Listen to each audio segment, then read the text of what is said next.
Timnas Indonesia bantai Kamboja 5-1. Apa benda ni weh? Sejujurnya game pertama ASEAN Hyundai Cup yang sangat berat sebelah untuk sang Garuda. Dari minit pertama Indonesia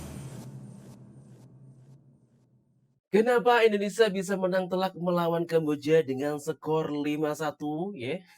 Ini adalah, rahasia yang akan kita kulik saat ini. Buat kalian ya yang belum subscribe, silahkan tekan tombol subscribe di bawah ini, tekan tombol loncengnya agar nanti kalau ada video terbaru dari kami, kalian bisa mendapatkan notifikasi secara langsung. Oke, ketemu lagi dengan saya ini, kali ini kita akan mengulik rahasia di balik rahasia. Capcus.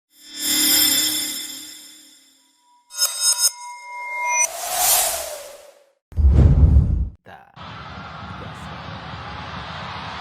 Flick header! Ini adalah gol cantik pertama kali yang menaklukkan Kamboja dengan gol pertama dari Michel Baker. Brilliant! Mitch Tony. Headingan dari ini gol yang kedua juga Michel Baker. Gol yang kedua dari Michel In the Baker. thick of it. Gol ketiga Sandy Walsh. Dari titik. Gila sih, bener-bener gila. Ini gol kelima.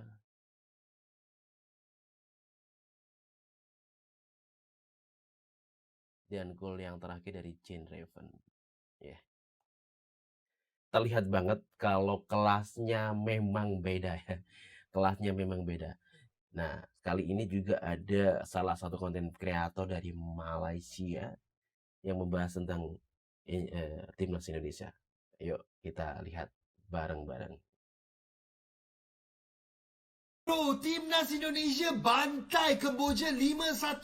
Apa benda ni weh? Sejujurnya game pertama ASEAN Hyundai Cup yang sangat berat sebelah untuk sang Garuda. Dari minit pertama Indonesia dominasi game sampailah ke akhir. Bertubi-tubi serangan dibuat dari semua sudut sampai Kamboja susah nak keluar dari kawasan mereka. Dan kalau bukan kerana gol sagu hati untuk Kamboja disebabkan kesilapan goalkeeper timnas, seingat abang tiada lagi serangan bahaya oleh mereka. Untuk Indonesia, beberapa player menyelah hari ini. Yang pertama, perfect debut hat-trick untuk Michel Baker. Pemain muda ini memang impresif. Bukan saja ketinggian dia yang memudahkan kerja sebagai target man, tapi abang suka cara Michel time larian dia serta pandai mencari ruang kosong untuk menyerang. Jujur cakap, aku rasa dia lebih berpotensi dari Maura Zylstra. Seterusnya Tom Hay. Kan abang dah cakap dia missing piece untuk sistem John Herdman. Sepatutnya Tom Hay boleh dapat lebih dari 3 assist. Profesor berada di merata-rata tempat untuk link up dan sering buat cross bahaya ke dalam kotak penalti. Dan dari segi work rate, dialah yang paling rajin berlari dan pressing untuk timnas malam ini. Rizky Ridho seperti biasa solid dan mengetuai barisan defense dengan baik sekali. Dan abang juga nak bagi kredit kepada kedua-dua back sayap Donny Pamungkas serta Iliana Reyes yang perform malam ini. Terbaik timnas Indonesia, permulaan yang bagus. Teruskan usaha anda, semoga kita boleh jumpa di finals nanti.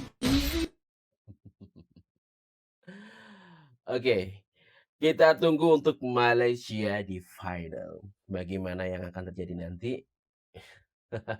Buat kalian ya yang suka, yang pengen nanti ketemu dengan Malaysia, boleh komen di bawah. Kira-kira ini akan ketemu Malaysia apa enggak kira-kira ini ya? Breaking news, Malaysia akan lawan Indonesia di pertandingan FIFA, bro. Apa benda ni, weh? Ini nanti kan di FIFA Asian Cup kan.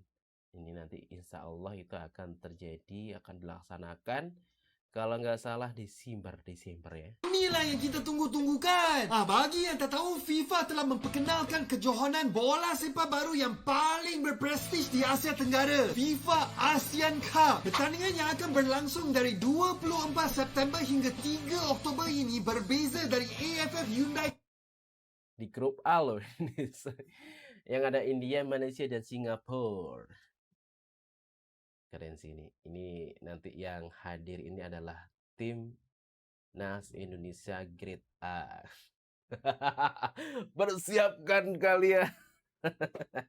Cup yang tengah berlangsung sekarang. Disebabkan FIFA ialah penganjur dan ASEAN Cup ini dijalankan dalam kalender International Official FIFA, semua kelab wajib melepaskan pemain mereka untuk beraksi bagi pasukan kebangsaan. Maknanya semua negara akan menggunakan skuad paling kuat mereka. Tak ada alasan lapis kedua atau ketiga. FIFA ASEAN Cup dipecahkan kepada division pertama dan kedua. 8 tim yang dibahagikan kepada 2 grup untuk division pertama, manakala 6 tim dipisahkan kepada 2 grup untuk division kedua. Ini bukan pertandingan kaling-kaling. Jumlah wang sebanyak 4 juta USD akan dibahagikan antara pemenang dan juga negara yang menyertai. Tambah pula FIFA World Ranking Points akan dikira. Dan yang menarik guys, draw baru saja berlangsung dan Malaysia sama kumpulan dengan tuan rumah division pertama Indonesia. Apa lagi? Derby Nusantara bro. Macam mana guys? Adakah kamu excited macam abang? Dan pendapat korang, siapa yang akan menang? Harimau Melaya atau Sang Garuda? Komen kat sini. Ya, kalau menurutku sih yang akan menguasai di sebuah pertandingan ini, ya kita tahulah untuk market value-nya ya. Dari segi market value-nya itu Indonesia tuh lebih tinggi, unggul berkali-kali lipat dari market value mereka. Tapi kita nggak boleh sombong juga sih dengan market value yang seperti itu, belum tentu juga ya. Tapi kalau dari segi permainan yang dibesut oleh John Hetman ini memang lebih gila sih. Gila. Ya, jadi nanti kita buktikan aja di pertandingan FIFA Asian Cup yang akan dilangsungkan itu Desember ya, di sekitar bulan Desember nanti. Oke, kita kali ini akan lihat uh, rapot permainan pas waktu Indonesia melawan Kamboja. Kita gas kan. Gelo, ini kalian lihat nih di bawah sini nanti ratingnya tuh. Ratingnya ya di Argawinata 5,9. Mungkin dia ada kesalahan pas waktu golnya itu ya. Dia salah mengantisipasi. Untuk Sandy Walsh memang keren Sandy Walsh. Ya, Sandy Walsh sempat ngegolkan kan ya, memasukkan bola ke gawang. Terus ini Ramadhani ini itu kan siapa sih? Ramadhani 7,4 ya, terus ada Sen Patinama 6,8. Eliano Renders ini sempat jadi juga assist ya. Terus ada Ivar Jenner 7. Terus ada Kok 6,9. Ada Pamungkas 7. Terus Beckham Putra 6,8 dan Becker 9,7, sama seperti Tom Haye ya. Dia untuk ininya Beckernya dia 3 gol ya, hat-trick, plus ini ada Tom Haye dengan 3 assist. Nah, keren kan? Ini adalah rapotnya. Wah, Tom Haye jago. Ini dari rating dari permainan timnas Indonesia melawan timnas Kamboja di laga pembuka Piala AFF tahun 2026. Ya, dengan formasi 3-4-3, overall rating 7,4 ditambah dari Nadeo ini, ya saya harus kebobolan 1 gol guys. Nadeo.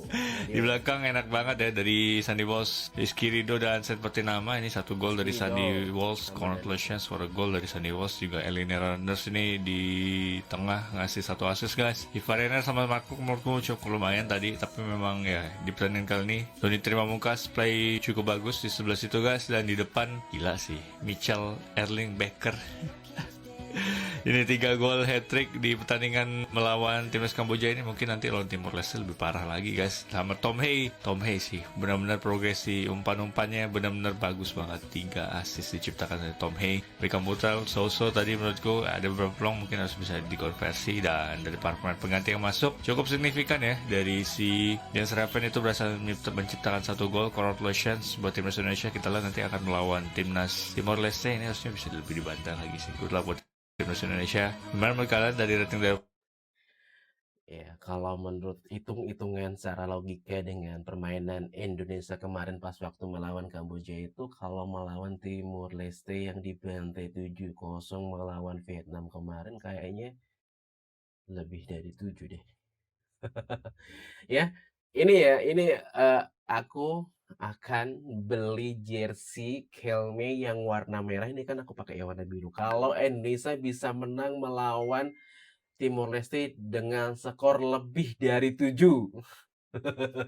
Kalau skornya lebih dari 7, aku akan beli lagi yang satu untuk yang jersey yang warna merah dari Kelvin. Lagi suka-sukanya sih. Walaupun tidak mencapai 7-0 atau kurang dari 7-0, kayaknya aku tetap beli deh.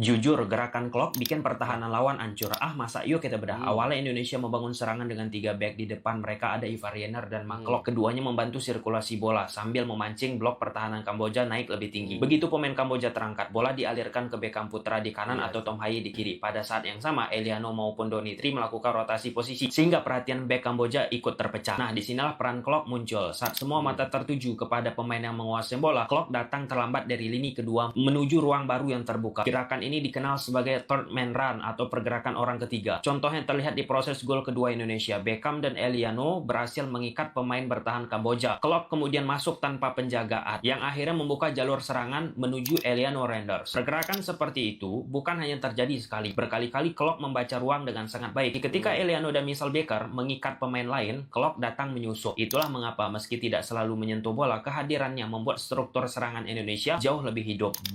Jangan lupa follow. Ya, memang seperti itu jadinya.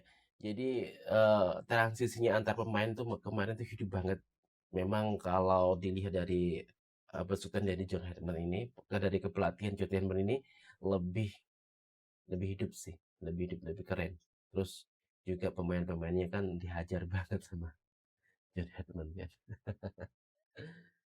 Oke, kita next kan terlebih dahulu nih.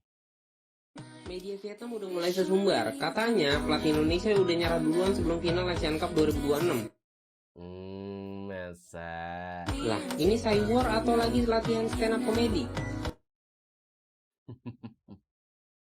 Kabar ini muncul setelah pelatih Indonesia John Herdman menyebut Vietnam sebagai lawan yang kuat. Tapi Ini yang disayangkan dari Vietnam tuh kayak gitu loh. Dia itu suka playing victim sih. Suka ya menyebarkan opini-opini yang menurut dia bagus tapi tidak sesuai fakta sih. Ya. Tidak sesuai fakta ya. Oke, kita ini dari komen dari seorang cewek yang suka bola. Kita lihat bareng-bareng. Debut senior, debut gol, hat-trick pula. Oh, ternyata begini rasanya Norwegia punya Erling Haaland. Anjay. Nomor punggung sama nih, pakai punya siapa? Sananta Torres. Ini Mitchell Baker sama Tom Haye apa Erling Haaland sama Kevin De Bruyne? Anjay. Sombong banget lu pada lu ya, berisik banget lawan Kamboja ini. Yaudahlah, telepon aja Spanyol. Mana juara Piala Dunia, ketemu sama pelapis timnas Indonesia. Ini baru yang B, belum yang A. Soalnya kalau yang A cocoknya sama Argentina. Tapi Tom Haye enak banget ngangkat bolanya, ngopernya ya ngeker. Oh, ada dia tuh di situ, gue oper enak bener kalau ngelihat dia ngumpan emang 5 atu, walaupun nih atu gara-gara on golnya Nadeo kagak ngapa dah, ketutup sama permainan yang enak dilihat karena apa? Menang.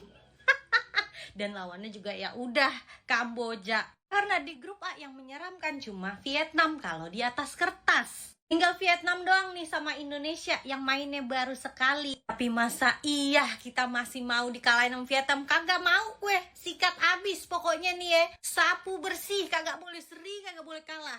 Celah. Karena mau kapan lagi AFF kita kagak pernah juara yang senior. Ciki tuh kita belum pernah tuh dapat piala Ciki. Tapi kalau dilihat dari line up tadi ya memang belum pernah ya di Piala AFF ini kita juara yang sampai tertingginya itu di finalnya aja. Jadi kayaknya kali ini kita harus jadi juara. Wajib jadi juaranya ya.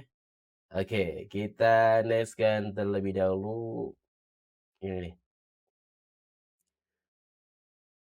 Bukan dari pinggir lapangan, John Herdman pimpin pasukan Garuda dari atas tribun penonton dengan... Nah, ini kemarin aku yang bertanya-tanya kok John Herdman ada di atas table penonton. taktik menawan. Itulah strategi unik yang diterapkan John Herdman saat memimpin timnas Indonesia melawan Kamboja semalam. Aksi ini tentu mengingatkan kita pada pelatih PSG Luis Enrique yang pernah melakukan hal serupa. Sepanjang babak pertama, John Herdman memilih memantau jalannya laga dari tribun atas stadion sambil mengenakan earphone dan memegang HT untuk terhubung dengan asistennya di pinggir lapangan.